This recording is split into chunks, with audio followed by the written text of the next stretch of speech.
आज मी एक small experience share करते बिकॉज आय नो माझ्यासारख्या खूप गर्ल क्लिनिक्समध्ये किंवा मोठमोठ्या पार्लर सलून्समध्ये जॉब करत असतील. एकदा आमच्या दोन्ही ब्रांचेसमध्ये पेशंट रश होता. सिस्टर PRPमध्ये बिझी होत्या आणि टेक्निशियनमधून मी एकटीच अवेलेबल होती. मी ऑलरेडी 2 प्रोसिजर हँडल करत होती, पण त्याच वेळेस मला अजून 3 पेशंट हँडओव्हर केले गेले.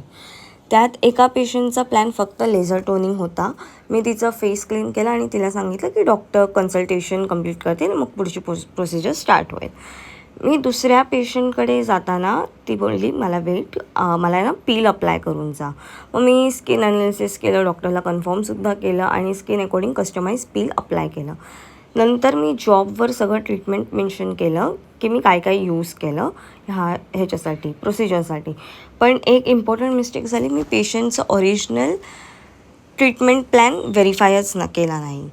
मग चेकआउट करताना जे सगळे मॅनेजर चेकआउट करते की आज हे यूज केलं आहे, ते यूज केलेलं आहे आणि मग त्याच्यामध्ये पीलसुद्धा होतं.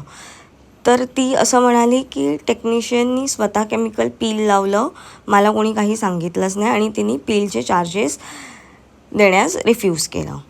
थँकफुली माझी मॅनेजर मला सपोर्ट केला बिकॉज शी न्यू मी माझ्या वर्कमध्ये ऑलवेज ऑनेस्टी आहे.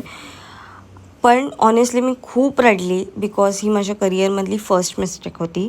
या एक्सपिरियन्समधून मला एक मोठा लेसन मिळाला की no matter how busy the clinic is, never skip checking the job card and always confirm every single procedure before starting. प्रेशरमध्ये काम होत असेल तरी डबल व्हेरिफिकेशन इज मस्ट.